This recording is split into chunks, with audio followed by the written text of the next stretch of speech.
Naiintindihan mo naman sigurong ibig kong sabihin, Lovely. Ate, kaya ko kaya? Kayanin mo, Lovely, dahil hindi mo deserve ang ganyang klase ng lalaki. Nakilala ka niyang may trabaho at kahit kailan, hindi ka magiging pabigat sa kanya. Bumalik ka sa trabaho mo, ipakita mong hindi siya kawalan sa'yo. Mas matino ang buhay mo nung hindi mo pa siya kilala. Samantalang ngayon, tignan mo nga, puro pasakit ang binibigay niya sa'yo.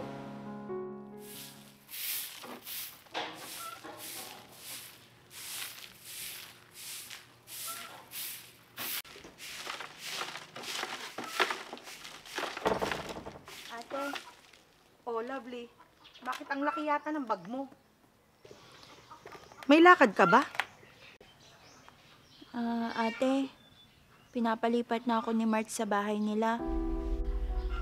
Teka lang, sigurado ka na ba dyan? Oo, ate. Alam mo namang matagal na kami magnobyo, di ba? Kung ganyan din lang ang desisyon nyo, bakit hindi nyo pa pag-usapang magpakasal? Nag-usap na kami tungkol dyan, ate. Saka na lang daw pag may ipon na kami.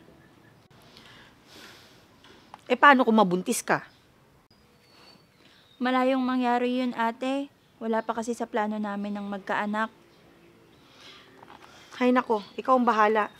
Tsaka, bakit hindi ka man lang niya sinamahan para ipagpaalam sa akin? Ate, matagal mo naman na siyang kilala, di ba? Kahit na, iba pa rin yung bago ka man lang sana lumipat sa kanya. Eh, kinausap niya ako bilang ate mo. Ate, huwag ka nang malungkot dyan. Dadalawin din naman kita ng madalas dito sa bahay. Sige na, baka maiyak lang ako. Maliit ka pa nun, 2 na lang tayong naiwan. Tapos ngayon, maghihiwalay na tayo ng titirhan. Ate naman eh, huwag mo nga akong paiyakin dyan.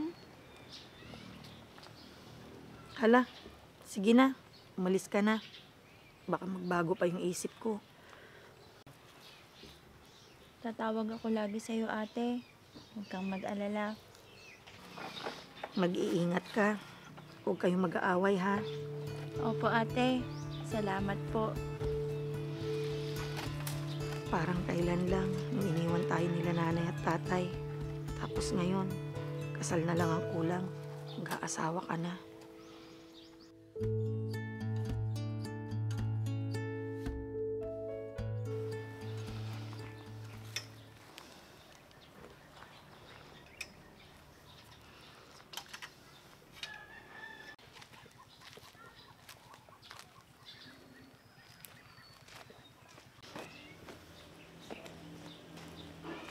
Oh, Lovely.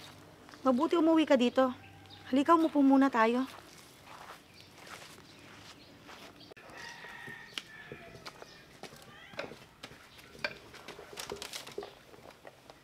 Teka, ba't ganyan ang itsura mo? Ate, pwede bang dito muna ako matulog? Oo naman. Bakit? Nag-away ba kayo ni Mark?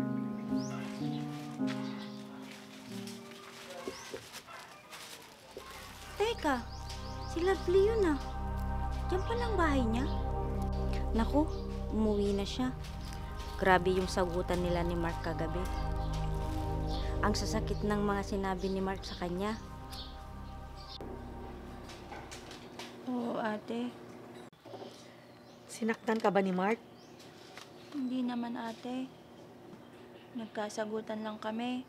Kaso, pinalayas niya ako. Ano? Ikaw pang babae ang pinalayas niya? Alam mo, kung talagang lalaki siya, siyang aalis at hindi ikaw na babae. Sa ganyang ginawa niya, parang hindi ka totoong mahal nun. Naku, kung ako si Lovely, di na ako babalik doon. Sobrang sakit kaya ang mga sinabi niya kay Lovely. Hindi naman siguro ganun, ate. Baka dala lang ng galit nun. Hay naku, Lovely. Kahit na ano pang dahilan niya, dito ka na lang sa bahay ah. Huwag ka nang babalik doon. Sige na, pumasok ka na doon. pagkatapos kong magsampay, kakain na tayo. Sige po ate, salamat po.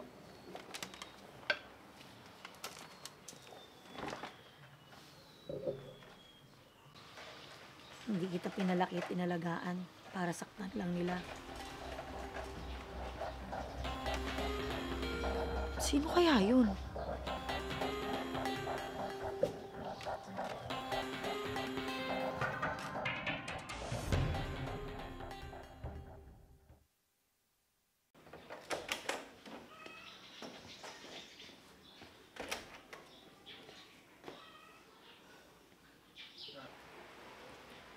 Mukhang magandang ngiti mo ah. Huwag mong sabihin na paamo ka na naman ng lalaking yan. Ate, nagsisisi naman na daw siya sa ginawa niya. Naku, nagsisisi? Hoy, Lovely, kapag bumalik ka doon, ayoko magsusumbong-sumbong ka ulit sa akin pag nag-away kayo, ha? Ano? Babalik ka doon? Hindi ko alam ate. Hindi mo alam? Eh, sa itsura mo kanina, parang gusto mo na namang bumalik. Kawawa naman siya ate. Walang nag-aasikaso sa kanya doon. Ayun. Ay, naku, Lovely. Hindi asawa ang kailangan ng nobyo mo, kundi katulong. Ano? Pinapabalik ka na niya dahil wala siyang tagaluto at tagalaba, ganon. Ni hindi nga kita inuutusan dito sa bahay, tapos siya. Ganyan ang turing niya sa'yo? Ang galing naman niya. Ate, intindihin mo na lang sana ako. Mahal ko si Mark. Yun na nga eh. Ganyan din sana ang pagmamahal niya sa'yo. Ay, naku. Makapasok na nga sa trabaho. Baka mahuli pa ako. Sandali lang. Ikaw na pala bahala dito sa bahay ah. Magluto ka na lang ng kakainin mo dyan.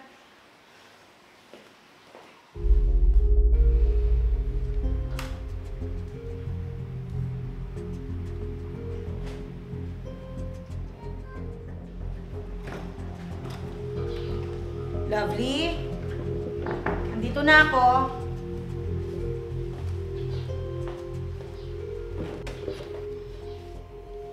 Asan kaya yun? Hindi kaya...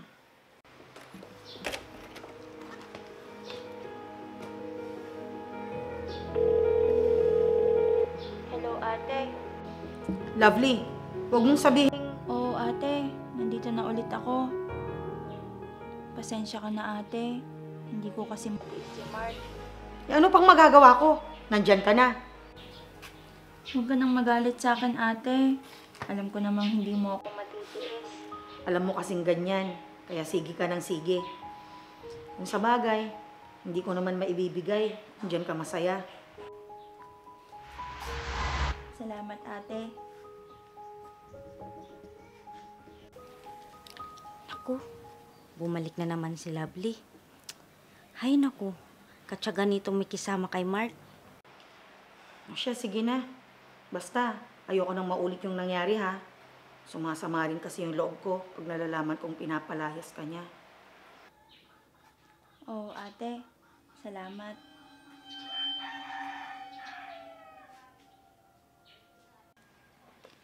Sige na ate, ibababa ko na to.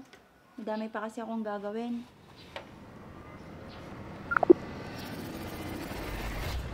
Sino kaya yun?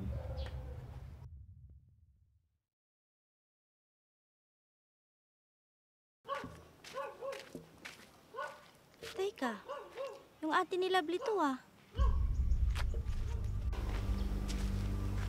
Ba't kaya nakatingin sa akin tong babaeng to?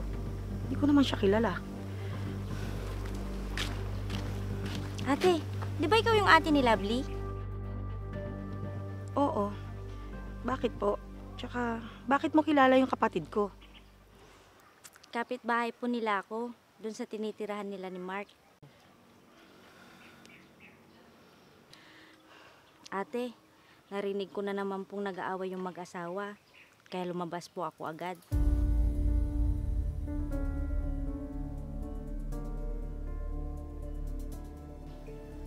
Nakita ko po kasi si Lovely, pinupulot niya po yung mga gamit niya na hinagis ni Mark sa labas. Habang umiiyak, na pinupulot niya mga damit niya. Ganun na pala yung nangyari. Pero bakit hindi man lang siya tumawag o nag-chat para nasundo ko man lang siya? Halos araw-araw na nga po silang nagsasagutan. Sobrang sakit po ang mga binibitawang salita ni Mark kay Lovely. Minsan, narinig ko pa nga sinabihan siya ng lalaki ng tinik ka sa lalamunan ko. Naku, kung ako lang yon, niwanan ko na yung lalaking yun. Hay, ewan ko ba kung bakit natatagalan ni Lovely ang ganong klase ng lalaki. Ate, wag mo na lang sabihin kay Lovely na sinabi ko sa'yo. Baka kung malaman ni Mark, baka awayin niya ako. Huwag ka mag-alala, Mira po ang pangalan ko. Mira. Hindi malalaman ni Lovely na nagsabi ka sa akin. Salamat po, ate. Ako ang dapat magpasalamat sa'yo. Kung hindi dahil sa'yo, wala akong kaalam-alam na gano'n na pala nangyayari sa kapatid ko. Kung ako po sa inyo, huwag niyo na pong pabalikin si Lovely doon. Kasi baka sa susunod, mas grabe na po ang gawin ni Mark sa kapatid niyo. Yung ugali ng lalaking ganun, naku, baka mamaya po. Natatakot naman ako sa sinabi mo, Mira. Mas maganda yung nakakasigurado kagligtas ang kapatid mo, ate. Kesa naman, isang araw, malaman mong may masamang nangyari na.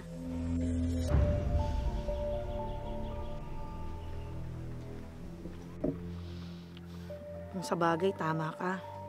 Pero, huwag naman sanang may mangyaring ganun. O sige, Mira. Papasok na ako. Salamat sa impormasyon mo, ha. Wala po yun, ate. Nag-aalala at naawa lang po ako kay Lovely. Sige. Sige.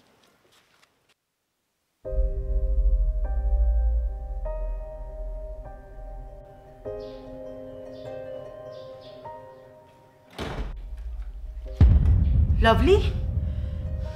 Nagulat naman ako sa'yo. Ate, pwede bang dito muna ako ulit? Lovely, alam ko kung bakit nandito ka. Nag-away na naman kayo, no? Alam kong hindi lang kayo nag-away. Pinalayas ka na naman niya. At hinagis niya lahat ng gamit mo sa labas. Tama ba ako? Ano? Nagulat ka dahil alam ko. Kanino mo nalaman, ate? Sino nagsabi sa'yo? Hindi na mahalaga kung paano at sino ang nagsabi sa akin. Ang mahalaga, nalaman ko ang totoong ginagawa sa'yo ng taong yon. Alam ko na ang lahat, Lovely. Pati yung mga salitang hindi malunok na sinabi niya sa'yo, alam ko. Tinanggap mo lahat ng pang-iinsulto niya? Bakit? Dahil ba naisip niyang meron siyang trabaho, ikaw wala? Kung tutuusin, ang ganda-ganda ng trabaho mo. Nag-resign ka lang ng dahil sa kagustuhan niya. Bakit nga ba nag-away kayo? Anong dahilan? Nagpaalam lang kasi ako sa kanya na gusto kong bumalik sa trabaho. Kaso, iba yung nasa isip niya. Iniisip niyang iba yung ginagawa ko kapag nasa trabaho ako. Pinaliwanag ko naman na sa kanya. Isa pa, kilala naman niya lahat ng mga katrabaho ko. Yun naman pala eh. Baka naman siyang may ginagawa, kaya ganyan na lang ang galit sa'yo. Ewan ko, ate. Alam na nga niya lahat ng accounts ko. Pero wala pa rin siyang tiwala sa akin. Lovely, hindi ka ba nagsasawa sa paulit-ulit na ginagawa sa'yo ni Mark? Maawa ka naman sa sarili mo. Ewan ko ba, ate? Bakit mahal ko pa rin siya sa kabila ng mga ginawa niya sa akin? Bigyan mo naman ng importansya yung sarili mo. Hindi ka naman dating ganyan. Tignan mo nga yung sarili mo. Halos binigay ko na lahat ng pagmamahal at pag-aalaga ko sa kanya. Pero nagawa niya pa rin akong ganituhin. Kung palagi mo siyang patatawarin at tatanggapin, iisipin niyang hindi mo siya kayang iwan. At kung palaging ganyan ang ginagawa mo, paulit-ulit rin ganyan ang gagawin niya sa'yo. Hindi matatapos ang sitwasyon niyong ganyan kung magpapatuloy kayo.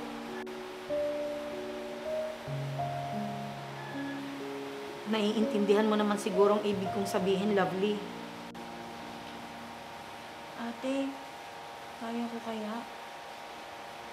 Kayanin mo, Lovely, dahil hindi mo deserve ang ganyang klase ng lalaki.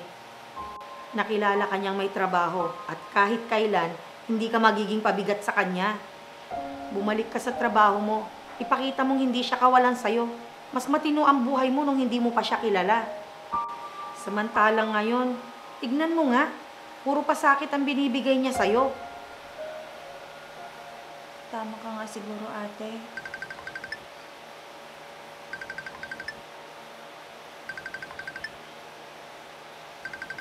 Huwag mong sabihing magpapauto ka na naman dyan.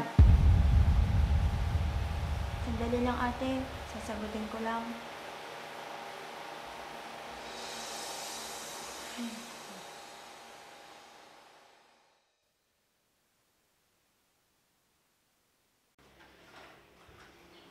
Lovely.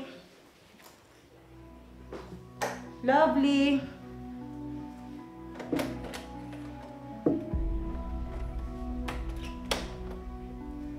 Wala siya.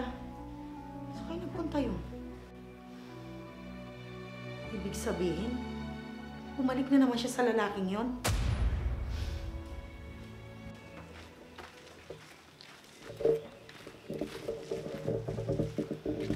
Ate. Umuwi ako saglit.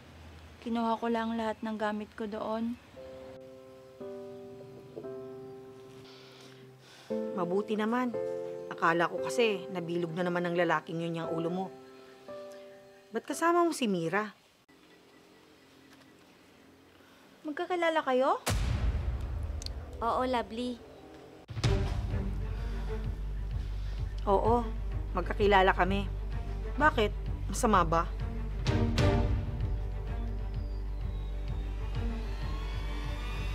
Ang ibig mong sabihin, siya ang... Pasensya ka na, Lovely. Hindi ko kasi mapigilang maawa sa'yo. Natatakot akong baka may gawing hindi maganda si Mark sa'yo. Oo, Lovely. Sa kanya ko nalaman ang lahat. At nagpapasalamat ako sa kanya. Ikaw? Lovely, pasensya ka na. Teka, bakit ba natatakot ka? Hindi naman ako galit sa'yo. Ang totoo nga niyan, nagpapasalamat pa nga ako sa'yo dahil sinabi mo kay ate yung mga nangyari sa akin doon. Ah, ganun ba? Akala ko kasi galit ka sa akin at sasampalin mo na ako. Hindi ko naman gagawin sa'yo yun, no? Teka, bakit nga ba magkasama kayo? Nakita ko kasing madaming dala si Lovely, kaya tinulungan ko na siya. Ganun ba? Naku, maraming salamat sa'yo, Mira. Anong sabi ni Mark nung hinakot mo na lahat ng gamit mo? Wala. Parang wala nga siyang pakialam. Eh di pinakita lang niya sa'yo na wala kang halaga sa kanya. Ang iniisip kasi niya, palagi siyang tama. Ayaw niyang tumanggap ng kamalian. Alam mo, Lovely, mas okay na yung ganyan. Kasi yung paulit-ulit na nag-aaway kayo at pinapalayas ka niya. Walang katahimikan ng buhay niyo pag ganun. Hayaan mong maramdaman niya ang kawalan ng presensya mo sa buhay niya. Isa pa, hindi marirealize ng isang tao ang kamalian niya kung ibabantay mo ang sarili mo sa kanya. Darating ang araw, may isang taong magpapamukha sa kanya na mali ang mga ginagawa at pagtrato niya sa isang babae. Tama ang ate mo, Lovely. Kaya simula ngayon, ayusin mo na ang sarili mo. Maraming salamat sa'yo, Mira. Maraming salamat din sa'yo, ate. Dahil hindi ka nagsasawang intindihin ako. Kahit kailan, hindi ako magsasawang tanggapin ka at unawain ka ng paulit-ulit. Dahil ako na ang nagpalaki at nag-alaga sa'yo simula nung bata tayo. Mahal na mahal kita, kapatid ko.